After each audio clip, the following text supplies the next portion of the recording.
स्वतंत्रता पश्चात भारतीय कृषि विकास, ये अक्सर क्वेश्चन पूछता है कि स्वतंत्रता के बाद जो कृषि विकास हुआ है भारत में, उसका क्या स्थिति है वो बताइए। और या स्वतंत्रता के पश्चात भारत की कृषि का विकास या कृषि की स्थिति क्या हुई है, किस तरह से कृषि विकास हुआ है, उस पर प्रकाश डालें। इस तरह से प्रश्न बनते हैं। तो आज हम इस पूरे डायमेंशन को देखेंगे और समझेंगे कि स्वतंत्रता के समय से लेकर अब तक वर्तमान तक क्या कृषि की स्थिति रही है। 4 भागों में यदि हम इसको बाँट लें, एक तो स्वतंत्रता के समय, जस्ट स्वतंत्रता के समय क्या स्थिति थी। उसके बाद हम जानते हैं कि 1951 से पंचवर्षीय योजनाएं शुरू की गई कि हम देश का अधिक अच्छे से विकास कर सकें हर क्षेत्र का। तो 1951 से लेकर के और शुरू किया गया, 2016-17 तक चला है। उसके बाद नीति आयोग आ गया 2017 में और फिर बंद कर दिया गया पंचवर्षीय योजनाएं।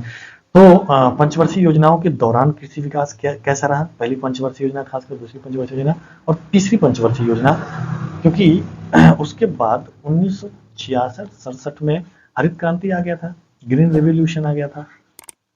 तो ग्रीन रेवोल्यूशन के बाद देखेंगे कृषि स्थिति क्या रही। ग्रीन रेवोल्यूशन एक तो पंचवर्षीय योजना दूसरा में, और ग्रीन रेवोल्यूशन में देखेंगे कि पंचवर्षीय योजना क्या रहा, यानी कि 66-67 से 1990-91 तक। क्योंकि 1990-91 में फिर उदारीकरण आ गया था, यानी कि लिबरलाइजेशन, उदारीकरण की जो नीति अपनाई गई थी 1991 में। तो लिबरलाइजेशन के दौरान या लिबरलाइजेशन के बाद कृषि की स्थिति क्या रही, उसको हम समझेंगे। तो इन 4 भागों में हम देख लें तो हमें समझना आसान हो जाएगा कृषि के संबंध में। तो सबसे पहले हम देखते हैं स्वतंत्रता के समय क्या रहता है। 1947 में स्वतंत्र हुए तो उस समय कृषि की स्थिति क्या थी। तो उस समय लगभग कृषि पर जनसंख्या की निर्भरता कितनी थी, 70% जनसंख्या कृषि पे आधारित थी, कृषि पे निर्भर थी। यानी कि मुख्य व्यवसाय कृषि था और कृषि ही उस समय के जीवन आधार था। लोगों को जिलाने का एकमात्र माध्यम क्या था, कृषि, एग्रीकल्चर। एग्रीकल्चर कैसे होता था, परंपरागत तौर तरीके से बैल चालित, हल चालित, वर्षा पर निर्भरता था, कोई मशीन नहीं था, बिल्कुल प्राकृतिक रूप से जैसा प्रकृति भगवान भरोसे रहता था, जैसा भी प्रकृति रखती थी किसी वैसे ही रहता था, क्योंकि कोई ऑप्शन नहीं था हमारे पास। ऐसा नहीं था कि सूखा पड़ गया है तो हम पंप लगा के, क्योंकि उस समय पंप पेन सेट नहीं थे। तो परंपरागत तरीके से होते थे, हल बैल और कुदाल से होते थे। कम उत्पादकता थी जिसके कारण बहुत कम उत्पादन होता था और खाद्य संकट हमेशा बना रहता था। हमें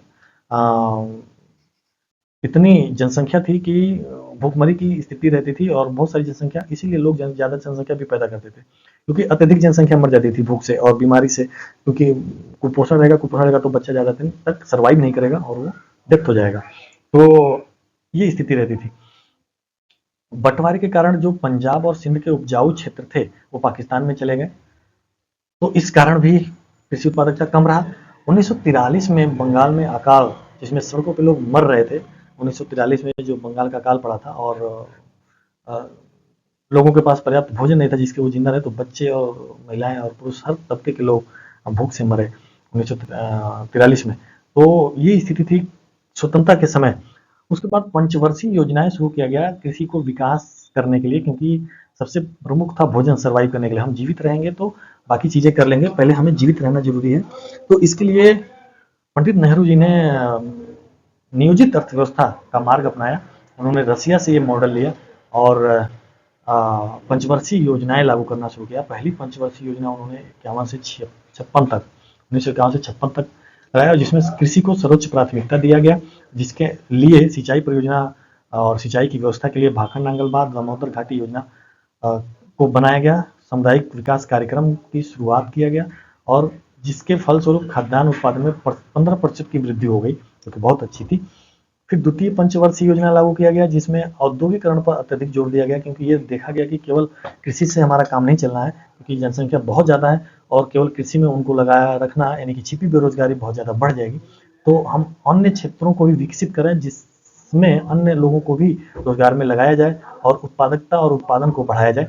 तो औद्योगिकरण पे अधिक जोर दिया गया, जिसमें भारी उद्योगों पे जोर दिया गया, क्योंकि भारी उद्योग मतलब बड़े बड़े उद्योग, इस्पात उद्योग, लोहा उद्योग, अभ्रक उद्योग को लागू, कपड़ा उद्योग को लागू करेंगे, सूती वस्त्र उद्योग को लागू करेंगे। तो इससे जब एक बड़ा उद्योग लागू करते हैं, बनाते हैं, तो उसके आसपास या उससे जुड़े छोटे छोटे उद्योग अपने आप, जैसे ऑटोमोबाइल उद्योग है तो जो कारें बनाने लगी, कार्य बनने लगे तो अब टायर का उद्योग खुल जाएगा, फिर शीशे का उद्योग खुल जाएगा, फिर उसमें ईंधन पेट्रोल का उद्योग अलग खुल जाएगा, फिर उसमें जो परफ्यूम लगता है परफ्यूम का उद्योग, फिर उसका लेदर का उद्योग, लेदर का जो उसका जो कवर होता है वो खुल जाएगा, पेंट का उद्योग खुल जाएगा। तो अनेक उद्योग छोटे छोटे अन्य अपने आप खुल जाते हैं। तो भारी उद्योगों पर जोर दिया गया दूसरी पंचवर्षीय योजना में। कृषि क्षेत्र थोड़ा उपेक्षित रहा, परिणामस्वरूप खाद्यान्न संकट हुआ। 1960 में खाद्यान्न संकट हुआ और तीसरी पंचवर्षीय योजना में यह संकट और बढ़ गया। खाड़ी संकट भी उसी समय आया था, जहां तेल की कमी हो गई थी और तेल की कमी होने से खाड़ी युद्ध शुरू हो गया था, वो एक अलग विषय है। तो अमेरिका से गेहूं का आयात किया गया था, अमेरिका से हम समझौता किए, जिसे PL 480 समझौता कहते हैं। ये एक गेहूं का प्रजाति भी था और जिसके अंतर्गत गेहूं का आयात किया गया था अमेरिका से, और बहुत भारी मात्रा में आयात किया गया, क्योंकि हमारे देश में संकट आ गया। और 1966 में ही हरित क्रांति लागू किया गया। तो हरित क्रांति के लागू करने के बाद अत्यधिक खाद्यान्न में वृद्धि हुआ। इसका उद्देश्य यह था कि खाद्यान्न में आत्मनिर्भरता लागू किया जाए, क्योंकि खाद्यान्न में ही जब हम विदेशों पर निर्भर रहेंगे तो फिर हमारा देश तो निहित मामलों में या असल मामलों में आज़ाद माना ही नहीं जाएगा। तो इसलिए हम खाद्यान्न में आत्मनिर्भरता होने के लिए हरित क्रांति को लागू किया, और जिसके अंतर्गत अत्यधिक आधुनिक कृषि तकनीकों का प्रयोग किया। तो जिसके अंतर्गत क्या क्या था, तो हाई यील्ड वैरायटी बीज को हमने लागू किया, रासायनिक उर्वरक खादों का भरपूर मात्रा में उपयोग किया, सिंचाई और कीटनाशक का भी खूब उपयोग किया, ट्रैक्टर थ्रेसर का उपयोग किया, यानी कि यंत्रीकरण किया हमने। और प्रारंभ में जिसके फलस्वरूप गेहूं और चावल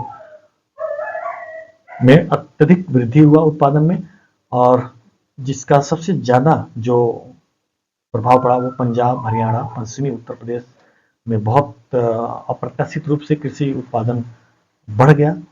गेहूं और चावल का 2 से 3 गुना उत्पादन में वृद्धि हो गई। अन्य क्षेत्रों में पूर्वोत्तर के कृषि क्षेत्रों में बहुत कम इसका प्रभाव पड़ा। इसका परिणाम देखें तो इस डेटा से हम समझ सकते हैं कि 1966 में खाद्यान्न उत्पादन 72 मिलियन टन था, और 1990 तक आते आते हरित क्रांति अपनाने के कारण खाद्यान्न उत्पादन 176 मिलियन टन हो गया। लगभग 100 मिलियन टन से ज़्यादा की वृद्धि हो गई। कृषि उत्पादन में क्रांति आ गया और हम खाद्यान्न के मामले में आत्मनिर्भर हो गए। तो ये हरित क्रांति का प्रभाव रहा कि हमने हरित क्रांति को अपनाया तो कम से कम खाद्यान्न मामले में आत्मनिर्भर हुए, और आत्मनिर्भर ही नहीं हुए, आज के समय में हम दूसरे देशों को निर्यात भी करने लगे खाद्य उत्पादन। तो ये एक बहुत बड़ा योगदान रहा हरित क्रांति का। 1990 में चूंकि उदारीकरण आ गया, और उदारीकरण में हमने देखा कि कृषि में बहुत सारे बदलाव हुए, और उदारीकरण से लेकर अब तक के यदि हम अध्ययन करें, उदारीकरण का प्रभाव तो ये था कि WTO का स्थापना हुआ था 1995 में। तो WTO ने वैश्विक बाजार को खोलने पर जोर दिया, यानी कि हर देश दूसरे देशों की वस्तुओं के लिए कोई टैरिफ टैक्स लगा रहे हैं तो उसको कम करें, और जिससे कि एक देश से दूसरे देशों में वस्तुओं का निर्यात हो सके, जिससे कृषि निर्यात को बढ़ावा दिया गया और हम दूसरे देशों को भी निर्यात करने लगे। इस कृषकों पर बाजार का प्रभाव और जोखिम बढ़ा। इससे जोखिम ये बढ़ा कि दूसरे देशों में जो कृषि उत्पाद हो रहे हैं वो यदि सस्ते में बेच रहे हैं तो हमारे देश के कृषि उत्पाद महंगे हैं, तो वो दूसरे देशों में उसकी मांग नहीं होगी तो हम इंटरनेशनल मार्केट में फेल कर जाएंगे। तो उदारीकरण का प्रभाव ये हुआ कि पूरी तरह से दूसरे देशों के लिए हमें दरवाज़ा खोलना पड़ा, और हम दूसरे देशों से कृषि संबंधित वस्तुओं को मंगाने लगे, और उससे महंगाई बढ़ी, और कृषि क्षेत्र से संबंधित जो हमारे देश की उत्पादित वस्तुएं हैं उनकी मांग घट गई, जिससे कीमत गिरा और जिससे किसानों को नुकसान भी उठाना पड़ा। प्रमुख सुधार क्या क्या हुए थे? प्रमुख सुधार में